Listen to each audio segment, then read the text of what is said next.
Good morning and welcome to the programme. We had a lot of responses and texts in yesterday after the interview we did with Shauna, and every one of them positive. So thank you very much for that, and thank you for the support for Shauna. We had a statement in from the HSE, South East Community Healthcare, reassuring people in counties that all staff within the mental health services are committed to the provision of a quality and safe mental health service to the population it serves. We'll read out a little bit more of that statement. You've been hearing some of it on the news this morning. We're also going to be talking to a woman, a family in the Waterford City area, who are telling their story for the very first time about their difficulties they've had with, I suppose, worries about their son going into the psychiatric unit and how they've had to deal with a horrendous situation. We're also going to be talking to Lisa Connell about a kissing protest. Do you think it's right, these kissing protests? The LGBTI plus community are having a kissing protest outside of the Dáil at lunchtime to demand hate crime legislation. Do you think it's right that there's no hate crime legislation in the country? We're going to be also talking to Dr. Derek Friedman about sexual intimacy through the decades, in particularly for people that are over 60 years of age. Text and WhatsApp 083 3333 975. You can call Deise today 051 846 123. Follow us on Facebook, follow us on Twitter, email us deisetoday@wlrfm.com, or send us in a letter by post. I got another letter this morning by post. Thank you very much. I'll read that out later. We're also going to be talking about some really interesting innovations regarding business and WIT later in the programme, and also coffee cups. We're going to be talking to people within the coffee and, I suppose, cafe industry locally. Would you pay less? Would you pay more for a cup of coffee if the latte levy goes on the disposable cups? Do you think it's right? Do you think it's wrong? Let us know what you think, please. Now, the big story this morning is on the papers is the Ana Kriegel case. Very upsetting, very distressing for many people. Horrendous case, and this, I'd say, will be the last time we will be covering this, because obviously the sentencing took place yesterday. Frank Rainey is courts correspondent with News Talk. Frank, good morning. Good morning, Damien. Thanks for joining us this morning, Frank. Frank, it hasn't been possible to establish why Anna was murdered last year. The court was told, detectives said. Talk us through what was a really, really difficult day in court yesterday. Well, it took an awful long time for starters. It took a number of hours for Mr. Justice Paul McDermott to outline to the court how he arrived at the sentences that he arrived at yesterday. Boy A sentenced to a life, but the court did order for that sentence to be reviewed after 12 years. He also handed down an 8-year sentence for the aggravated sexual assault on Ana Kriegel. That is an offence that Boy A still claims he did not commit. He does not agree with the jury's verdict in relation to that. That will run concurrently with the other sentence. Boy B then was sentenced to 15 years for Anna's murder, with the review to take place after 8 years. And we heard at last week's sentence hearing that Boy B still maintains his innocence in relation to the murder. It took some time for him to go through everything in great detail, and he was obliged under the Children Act to outline the reasoning behind the sentences. Boy A was first in yesterday just before it started at 10:30. He was joined by his parents. His grandparents also sat on a bench with him throughout. Boy B then walked in with his mother, holding hands with his mother, and sat between his mum and his father. His father was not present at last week's sentence hearing. He was there yesterday. There were some other family members. The Kriegels then were seated in their usual spot right beside the jury box, the seat that they sat in throughout the entire trial, throughout what must have been a very difficult experience for them, and they were joined by some other family members as well. The judge began yesterday by paying tribute to Anna, and I did think it was a really nice place to start, because he'd get bogged down in legal jargon, legal principles, legislation and whatnot, and he did in due course, and he had to. But I thought it was really nice that he started off by just remembering Anna, and he said that the evidence in a trial, and this is so true where cases I've covered down through the years, where a jury only has to consider the person in the dock and what happened to the victim and the evidence presented to them, that sometimes a person's life can be lost in that mist. But that certainly wasn't the case here. I think we all got a sense of the kind of person that Ana Kriegel was and the short life that she led. And the judge did remark on that yesterday, and he said he wanted to make it clear that Anna's life was of supreme importance and central to the hearing. He said that she should not be defined by the crimes committed against her, because her life was far greater than that. He said that she loved life and that she approached it with great energy, fun and imagination. And what really struck me about his comments yesterday and his tribute to Anna and to her parents, indeed, he said that Geraldine's evidence clearly set out to him the deep love and joy that Anna brought her and Patrice after they adopted her from her homeland of Russia when she was just 2.5 years of age. And what really struck me is that the judge, no more than myself, many gathered there in the jury box, obviously, the likes of yourself, your listeners, people around the country, people reading the newspaper coverage today, have never met Ana Kriegel, but really feel like they knew her. And that's because Geraldine kept her memory alive throughout those proceedings, through her evidence when she was called as a prosecution witness, but more so, I feel, to her victim impact statement last week, which she so eloquently delivered herself from the witness box. The judge then spoke directly to the two boys. Sorry, one second, Frank. She's an amazing woman, Geraldine, isn't she? She's phenomenal. She's an incredible woman, and what a pillar of strength. To go through the trial process must have been harrowing, but you have to remember that their nightmare didn't begin when the boys first walked into court back in April. Their nightmare began on May 14th when Geraldine of last year, when Geraldine came home from work, having had a missed call from Anna. She couldn't answer because she was in a meeting. She couldn't get through to her when she came out of the meeting. Their nightmare began when Geraldine came home that day to learn that Boy B had called through her home in Leixlip for her. She became immediately concerned, and that's when her nightmare really began. And the judge, as you say, he spoke directly to the two boys. What did he have to say, Frank? He really didn't mince his words, and he addressed them on a number of occasions throughout the judgment. In relation to Boy A, he said that he came from a caring and a stable home and described his parents as hard-working, said he had no history of mental health issues. And he noted that the boy now accepts killing Anna, and that was something that emerged through the work that psychiatrists and psychologists would have done, the assessments they would have done for the court since his conviction in June. So he now does accept that he killed her, but he claims that it was unintentional, that it happened during a fight. So he doesn't really fully accept the jury's verdict, because obviously they convicted him of murder, where intention is a very important ingredient of it. He does not accept the sexual assault verdict, so he shows no remorse for it. The judge did mention that he showed some remorse during his assessments before the sentence hearing, but he said he felt that was self-serving, knowing that it would obviously feed into his decision-making process. He described the sustained and vicious attack on Anna, the humiliation and degrading way that he sexually assaulted her, the attempted cover-up afterwards. In relation to Boy B, again, he said he came from a good background. His parents were hard-working, law-abiding people who placed a high value on education. He described him as an intelligent boy with a high IQ.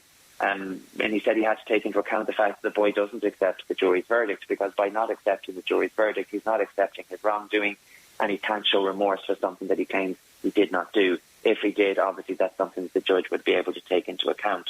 The case against Boy B was that he lured Anna from her home in Leixlip and brought her to that derelict farmhouse in Lucan where she was killed, and that when he called for her that day, he knew what was going to happen to her.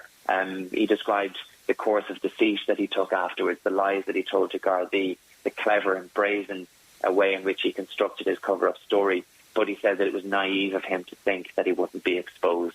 He did accept that he played a lesser role in the murder of Ana Kriegel, but he said that it was an important role. At the very end then, after he had passed down the sentences to the boys, and you can imagine emotions were high in the courtroom at this point, but he told them that he had handed down lengthy sentences, but he said they both now had the prospect of returning to their family someday. He essentially told them the ball is in their court, in that much now depends on their behaviour and their attitude throughout their periods of detention, how they deal with the various services that was made available to them. He said they will both have to carry the guilt and shame of their involvement and the devastation wrought in the family on their families and on Anna's family for the rest of their lives. He said they would have the opportunity to reconstruct their lives in a positive way. He finished by saying, you have the opportunity for a second chance, something you so wrongly and cruelly denied to Ana Kriegel. And Patrick said outside, Anna's father, forever is not long enough. Please remember Anna and keep her in your hearts somewhere. The entire thing is just so sad, Frank. Like, as a reporter covering these things, we can't begin to imagine the hurt that the parents have felt. But you've covered many trials in the past. How has this affected people covering the trials as well, do you think? Yeah, it certainly had an effect. I mean, I have been asked this question throughout. It's without a shadow of a doubt the most difficult case that I have covered, and that's saying something, because I've covered some horrendous stories down through the years, and you do develop a thick skin for them, and you have to be able to walk out of that building at the end of the day and leave it at the door, because you simply wouldn't be able to do the job otherwise. But this case was very different. The judge remarked yesterday that it's something that has affected people right across the country, and I think it's easy to explain why. Given her young age and the young ages of the boys as well, it's just harrowing to think that something like this could happen. But also given, I suppose, the difficult life that Anna led and the wonderful life that her parents gave her, it's just all so incredibly sad. Anna was adopted into a really loving home in Leixlip. Her parents took great care of her. She was bullied. She really struggled to make friends. She craved friendship, is what Geraldine said in her evidence, but she really struggled to make friends. And she was a little bit different, and she was teased because of that. And the really tragic thing is that, it was just such a difficult age for her that, you think about maybe an Ana Kriegel at 15 or 16 years of age, where her differences are actually embraced, at that very young age. And the judge mentioned yesterday, where people are at such a different developmental stage, where everybody just wants to be the same, and anybody who stands out is teased because of it.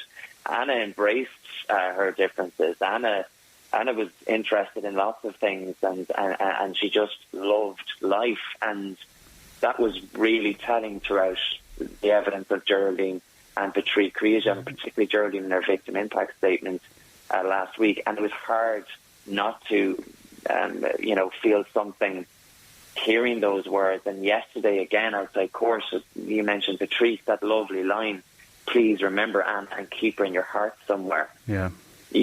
Those were his parting words, and I was standing right beside them as they made that statement, and there was a lump in my throat listening to it. Yeah. It was, sometimes after, somebody comes out of court like that and makes a statement, and there's a line of questioning afterwards, there wasn't a single word out of the journalist gathered yesterday. And I know when Geraldine first spoke after the boys were convicted back in June, there was a reporter who actually burst into tears as she was speaking to her outside. I would like to consider myself as a reasonably hardened hack, given some of the stories that I have covered down to the years.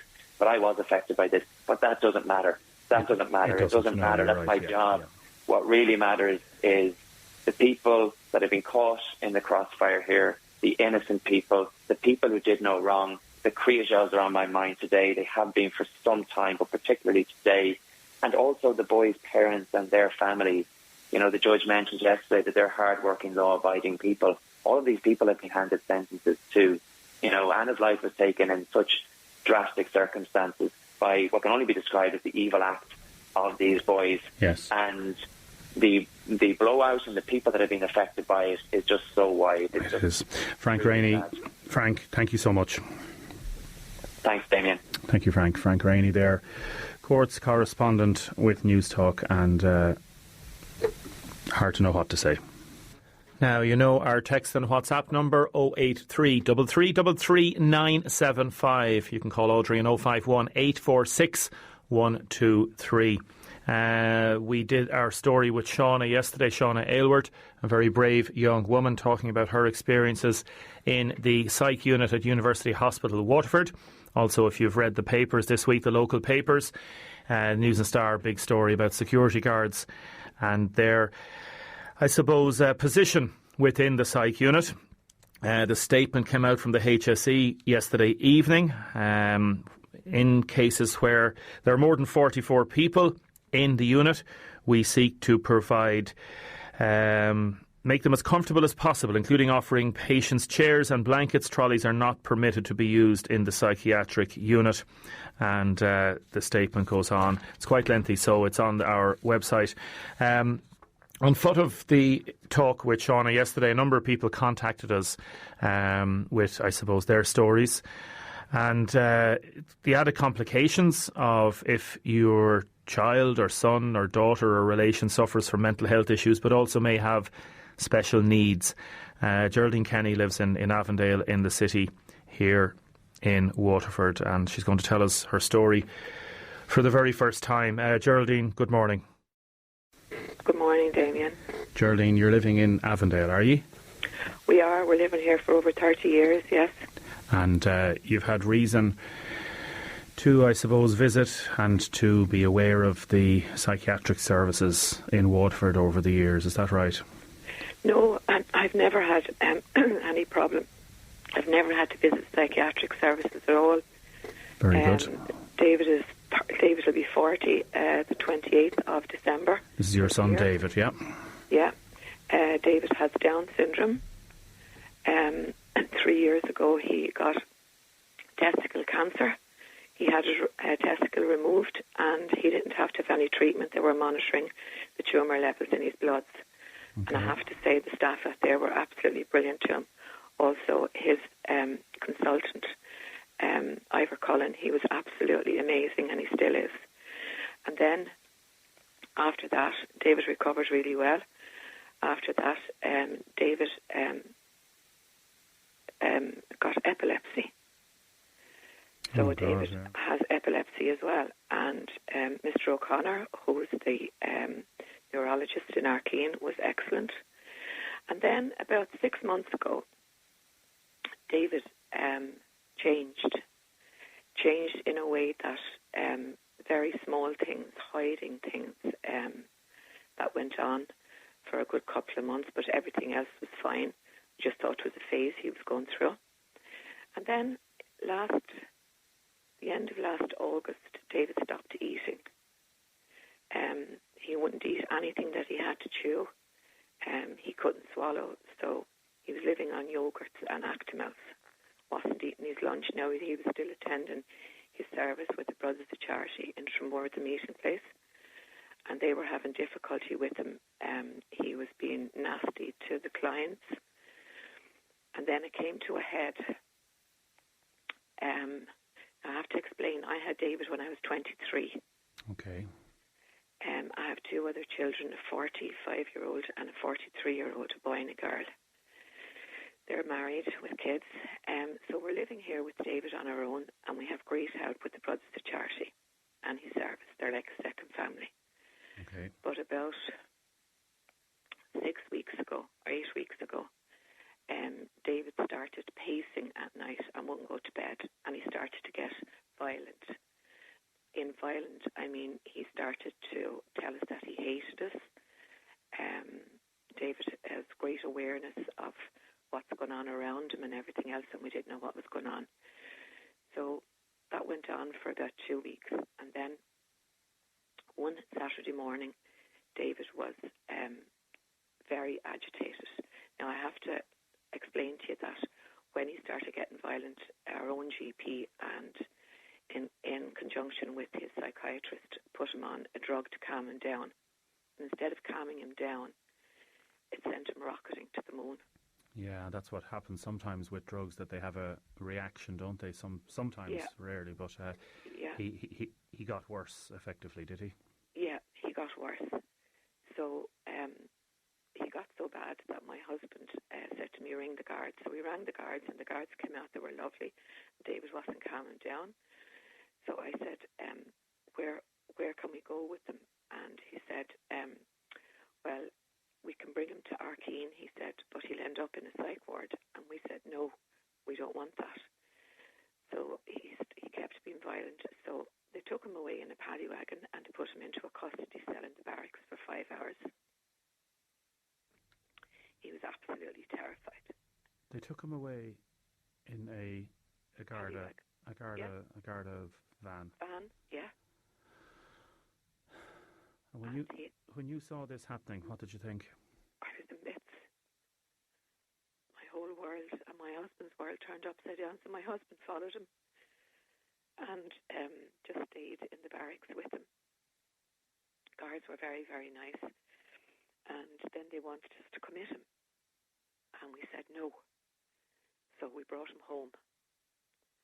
And things got worse and worse. And we'll talk about that in a second. So the guards were effectively doing their job as they saw it because... They were. There's nowhere else to go. They'd nowhere else to go. No, and he's a kid with special needs. Oh my God. So things, you brought him home and things have got worse. No, it gets worse than that. We brought him home and the following Sunday we had to ring CareDoc. Now his medication had been changed then to a stronger one, but it was making him worse. So we had to ring CareDoc, and CareDoc came along and he gave him an injection of an antipsychotic drug. Didn't work. So after about half an hour, he said, we have to ring an ambulance. Now, I have to say, this CareDoc, the doctor that came was brilliant. He stayed with us for 3 hours.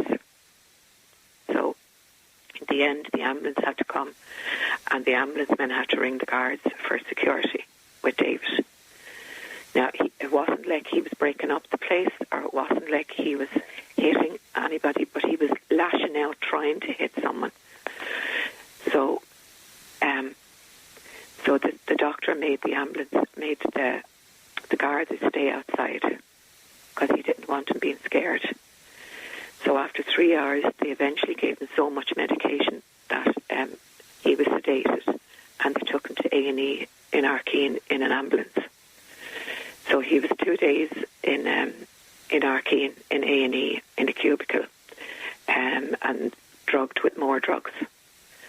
And we had to stay there all day and all night. My son and my daughter were here at the time, and we took turns, and then he got a room. So we got a private room, and what happened after that was horrific, because he wasn't in the psych ward, he was in a normal ward. And why did you not want him to go to the psych ward, or was there no space there, or what? I don't know. He was just put in this room, and that was it. Nobody told us why. I really didn't want him to go to the psych ward. I didn't know what was there. Yeah. I didn't know how it worked. We were never in this position before. Yeah. So they start. Sorry, go on. And when you've heard, obviously, the last few days and people talking about the psych ward, it's obviously sent shivers down your spine as well. Oh, I'm so delighted. I'm so delighted that he didn't end up down there. But something was telling me in the back of my head, no, no, that's not the road to go down. No, that's not our David. Like, David is a very able-bodied person. He swims, he walks, he bowls. He's been in the Theatre Island shows every year with the Brothers of Charity. He's been in Strictly Come Dancing in Dooley's with the Brothers of Charity. He's very, very capable. So, and yet you had, when he was in this room, this private room in Arkeen, you had very difficult times. Very difficult. Well, we had difficult times watching him because, for the simple reason, they drugged him. They drugged him in the morning. They drugged him at lunchtime. They drugged him at tea time. And they gave him a very heavy dose of that drug at night, 7.5 at night. And were they explaining to you why they were doing this? Was this for his own safety, did they say, or what reasons? Well, excuse me. The psychiatrist that we were dealing with was at a loss. He said he didn't know what was wrong with David. He wasn't qualified to deal with people with special needs in this situation. And the only thing he could do was drug him. Then they came along and told us that they needed a CT scan done on him because they didn't know if the cancer was back or if he had a tumour on his brain. And in order to do that, they had to give him a general anaesthetic on top of all these drugs. So they were worried that the cancer might be back, Geraldine, were they? They were. They were worried that the cancer might be back, that it had spread. And then they told me that he might have a tumour on the brain. So they did the CT scan, and he had to have a general anaesthetic for that because he was so nervous. So the CT scan came back clear. Thank God, we got a miracle that day. Yes. But then the nightmare began. They kept him on the drugs. We were there early in the morning and left late at night. David ended up, he was there 10 days. He ended up not being able to chew or swallow, not being able to drink, in napkins, not being able to walk, not being able to use his hands, not being able to keep his head up straight. His head was at the side. His tongue was out. He was dribbling. And he was like that for 10 days. And at the end of the 10 days, we said we were bringing him home.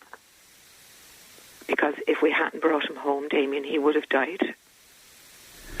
Because at that stage, he'd lost a stone in weight in 10 days. And he was still losing weight. Since we brought him home, he is. And when you saw him in that condition and as he was deteriorating, what were you thinking? I was thinking he's going to die. They're going to kill him. He's going to die. And they actually put him into a catatonic state. He lost all his mobility. He lost all his motor skills. Everything went. It was like looking after a 39-year-old baby. That's exactly what it was like. And very, very, very upsetting. I was just hysterical the whole time. Just hysterical the whole time. Like nobody was giving us an answer as to, or told, we don't know what it is. It could be anything. Then we were told it could be dementia. Wasn't dementia, because our own psychiatrist in the Brothers of Charity, who was absolutely brilliant, we had a meeting with him while all this was going on, and he said, no, he's too young and it's too fast. It's not. And so, how is he now? He's in bed at the minute, is he?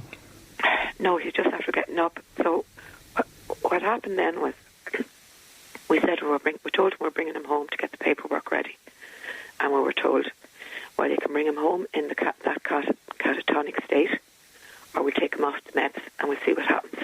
We said, no, we're bringing him home. So we brought him home in a wheelchair. Now, I have to tell you as well, while we were in the hospital for the 2 weeks, we had him in a hoisting chair, and we rolled him around the hospital all day and all night. Couldn't get fluids into him because he kept pulling out the drip.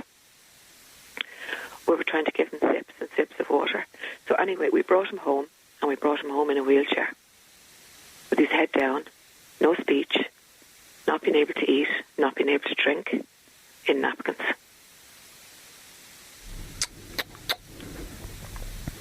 And no diagnosis. And what's the situation now?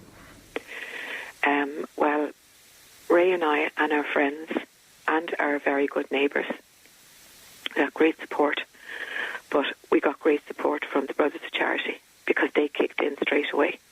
We had a multi-D meeting, and everyone that needed to be there was there. And the psychiatrist was there. So we had him home, and we were feeding him, washing him, dressing him, up all night with him because he was absolutely terrified. And after about 2 weeks, we took him to see our GP. And our GP, in conjunction with the psychiatrist, gradually got him off the drug. At the moment, we'll never get David back, ever get David back the way he was.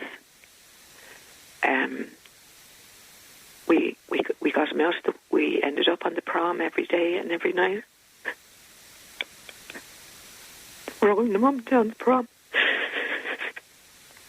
And the one thing that I missed was that he couldn't give me a hug. because he didn't want me cuddling him. He was so afraid of everyone. So we got him eating, we got him drinking, we got him out of the wheelchair. Brothers of Charity kicked in. They helped us with home care. We got an hour a day in the morning. We got 5 hours a week. An hour in the morning, every morning, for someone to come in and an agency to come in and wash him and dress him and feed him. And that guy got him back eating. Now, it's all liquidized food, you have to understand at the moment, because he couldn't swallow anything. And then... and are you looking for answers from the hospital, or what would you like to see done, Geraldine? Well, I just prayed to God to give him back to me, and he did. And I'm so grateful that he gave him back to me. And I'll try everything I can with help to get him back to the way he was, but they took everything away from him.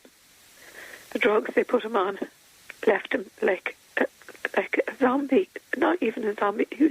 He was in a catatonic state for weeks and weeks. It's it's a nightmare. Yeah, we're still living that nightmare because we haven't come out of it yet. And we're okay. We can verbalise how we feel. We can tell people how we feel and what's wrong, but he can't. So this, when I've been listening to you on the radio with people, and I'm just crying listening to them, and it was eating me away. And I said, I have to tell someone what happened. I have to. Like, our health system is just, and it's not the nurses, and it's not the doctors, because they are under so much stress, and they are brilliant. Once you get into the system, they are brilliant. But this government has so much to answer for. They really, really do. And our politicians in Waterford are fighting and fighting the whole time to get us scraps. And we're not even getting the scraps. Do you know the psychiatrist that David is under with the Brothers of Charity is coming from Birmingham? And he comes for a week or 2 weeks every month to look after the people in Waterford. That's just ridiculous. Geraldine, your husband's name is Ray, is it? Ray, yeah. And Ray's retired, and if he hadn't been here, if he was in work, I don't know how he would have managed. I don't know how you're managing. I just don't know how you're managing. Well, I have to say now that he started back in his service in the meeting place about 3 weeks ago, and he started off with 2 hours a day, and he's been coming on, but that's all he's able for at the moment. He does Tuesday, Wednesday and Thursday from 11 until 3, but he can't participate in any of the activities out there. They don't have the staff because he needs one-to-one. Okay. Geraldine, we'll call out and see you someday, and people are texting in. I know they're going to be really upset about this, and we'll see if we can get some answers, okay? Okay, thanks, Damien. Geraldine, I don't know what to say to you, just to yourself and Ray and to the family. Mind yourselves. Thanks, Damien. Now, I'm going to be joined by Lisa in a second. Lisa Connell from Dublin about the kissing protest. Firstly, some of your texts coming in. Damien, my heart is broken listening to that woman. Our beautiful hospital is like a clinic since James Riley got his hands on it. Shame on this government. Damien, I have a motion down in the council meeting demanding a decent psychiatric service in Waterford. The national scandal, John Hearn. Heartbreaking listening to Geraldine. Shame on our government. Talk about a horror story. You couldn't make it up. Poor woman. She's so brave. May God bless her, Damien. What a brave lady to come out and speak about her son. How many more cases we haven't heard of.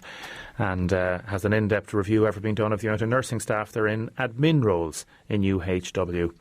Now we're going to go straight to Lisa Connell. Good morning, Lisa. Morning, Damien. How are you? Wonderful, thanks. Thank you for joining us. You're in Dublin. Are you outside the Dáil yet? I'm in Dublin. No, I'm still in my office, in the relative warmth of my office for the moment. Excellent. We'll be heading over to the Dáil at about noon or 12:15. At lunchtime. And are you making placards as well with big lips on it, sort of like the Rolling Stones album covers, or what are you doing? Absolutely. Hopefully they won't sue us,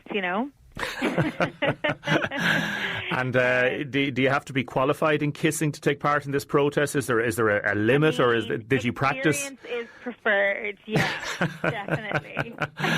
And it's a unique sort of a type of protest, but it's a really, really important issue. We've covered this on the programme before, and I think it's a scandal that there isn't hate crime legislation in Ireland. We're the only country, I think, in Europe that doesn't have it. What is a hate crime, Lisa Connell? So broadly, it is a crime that is motivated by how to succinctly, a hate crime is specifically a crime that is enacted or incited by something to do with the person that they can't help. So their race, their ethnicity, their identity, their gender presentation, their sexuality, so it's more than just. So, for example, if somebody is walking home from a nightclub or a pub at night, they get attacked, a random attack. That may not be because they are holding hands with a partner of the same sex or because they're black. It may be just a random thing. That's an assault. But if there's the added criminal intent that somebody is black or somebody is, as you say, sexual orientation, that can add to it. But that cannot be taken into account at present because hate crime legislation does not exist. Yes, yeah. And there was a big campaign during the year named "Call It Out," and the idea was kind of speaking to multiple parts of the community, and for people that suffer hate speech or hate crime, it was about learning to say actually that is what that is, and then for wider society, it was also to say if you're a passerby or you see it, you should also call it out. But yeah, at the moment we don't have a legislative process. Obviously legal cases, case by case, when a case goes to court, they take in factors, but there's no guarantee that the kind of nuances will be respected and understood.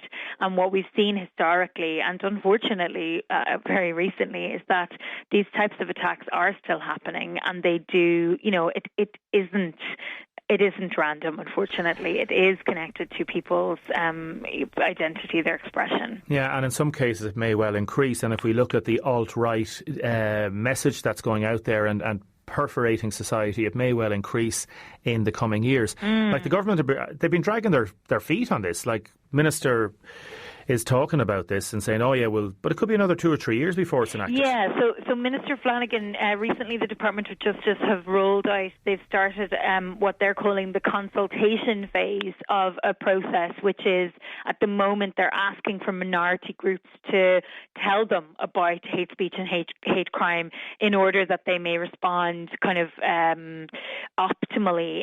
But yeah, it's their take now, Damien, I don't know if we believe them, but they're saying that they're expediting this process, that the consultation phase will be around 7 weeks, and that then they will come back with kind of concrete planning. So, I would be hopeful that they really understand the need, because it's not just LGBT people that are affected, but they certainly are, vulnerable. There's a wide type of diverse kind of cut of Irish society that will be affected by this. Good luck with your protest today, Lisa, and. Are there many going to take part? Do you have a? Well, I hope so. Yeah. Can you kiss anybody, or you have to bring a partner along to kiss them? Is it? Consent is very important to us. Yes. So preferably someone you know. If you don't know them, definitely ask them first. Lisa Connell, thanks very much. No worries. Thanks, Damien. Thank you very much. Lisa Connell there, member of the LGBTI plus community, on the kissing protest in the Dáil. Now, in a second, we're going to be talking about the Hats for Hospice, marvellous Waterford ladies, who are going to be featuring on Nationwide tonight. Now I'm going to be joined by Anne Nolan and Lily Moody in a second. They're walking on the Greenway. Firstly, a couple of texts. Damien, I live in the same neighbourhood as Geraldine and Ray. David, their son, will be out walking and stop and chat and always in good form. His parents, like any other special needs parents, they're amazing with him. My heart is absolutely broken listening to her here. Hopefully David will recover from this episode, but it's disgraceful what's going on. And that is from Bernie. Oh my God, well done Geraldine and Ray, a brave, courageous woman and a story and a couple. It's such a sad story, I can't believe it in this day and age. David is a son, a brother, a friend, a grandchild. Well done to the Brothers of Charity. Wishing you best of luck and hopefully David comes back. Now we're going to go straight to the Greenway. Anne Nolan, good morning. Good morning, Damien. How are you? Wonderful, thanks. And as Lily Moody is there as well. Good morning, Lily. Lily Moody is here. Good morning, Damien. How are you getting on? Good to talk to both of you. What's the weather like in the Greenway? Is it drizzly at the minute or is it not too bad? It's holding off. We're sending up good. We're sending up good vibes. Good vibes, and you're sending out good vibes tonight on Nationwide because you're going to be featuring on Nationwide. You're involved with Headgear for Hospice, and Susie Walsh was into us, the fabulous Susie and Brian who filmed it. You've raised over €110,000 in the past 5 years for the great cause, basically by knitting hats. Are you mad? Just a bit. Knit one, purl one. I'll go on. I'll try to remember all the different stitches. How did you get into it, Anne? Tell us. How did it start off? It started, the hospice sort of came to our attention. A friend of mine unfortunately died, but she died at home and the hospice were in, which allowed her to die with her family. And they couldn't speak highly enough of the hospice. Just ask Lily to move away from you there. I know she's beside you, so we can hear a little bit of feedback on her. I'll talk to Lily in a second. Go on. Sorry, Anne. Keep talking, yeah? So we had then heard that the hospice were looking for money. They were stuck for fundraising and stuff. And there was Lily, myself, my sister-in-law, Mary Dunphy, and a friend of ours, Nellie Moore. We were chatting over coffee one morning and we were just saying, could we do something? Lily and her mother were great knitters and Nellie and Mary, Mary would do crocheting and Lily would do knitting, and we just came up with this notion. Lily happened to wear in a headband and we thought, very handy, people out walking, could we do something like that? Yeah. So we did a couple of prototypes. We contacted Mary Cummins on the finance committee of the hospice, and we went and we pitched our idea to her. She was very supportive, I have to say, and all we needed from her was the imprimatur from the hospice fundraising committee and the use of the logo, and we just did our own fundraising. We looked for donations and we moved out from headbands, of course, to hats. And tell me, let me ask Lily there, Anne. Lily, you've got a lot of people involved over the years doing it, and women come and go doing it, but there's a core group. Do you like it? Do you have a bit of crack when you're knitting the hats, a bit of fun, the social aspect of things? Well, usually we knit by ourselves and we only come together then when we're going to have a sale. So I knit with my 97-year-old mother, and it's lovely because we can sit and knit most days, maybe 5 or 6 hours. We listen to the radio, we listen to music, and we can sit and knit in companionable silence. So my mother would knit, 4 or 5 hats every week. Oh my God. And what's your mother's name? A shout out to your mother. What's her name? Nell Cummins. Nell Cummins. Where's she living? She's living in Ferrybank. Well, special hello to Nell this morning. She's probably at home now knitting, finishing her hat. She's on a production line. She's on this panic to get them all finished. So, yeah, she loves it. And people talk about the, therapeutic thing about knitting, that you can have your chat, you can have your conversation, and yet you're doing something which can be just a really therapeutic thing. Is that right, Anne? Well, as I said, we don't tend to knit in a group. People just do it, but they are so pleased. They have the talent and they love to knit, and they have come to us and said, "Look, I love knitting, but I've nobody to knit for." Or, they knit something and then they might rip it up and knit something else. Yeah. And now they have a focus, and we can sell them, and we do sell them, obviously. And they're getting a hand knit object because we've added other things over the course of the years. And do you have a cause? Yeah, I'll talk about that in a second. I just want to ask Lily, do you have little competitions privately even about who's the best knitter and who's the best, what's the best hats? Or would it be, look...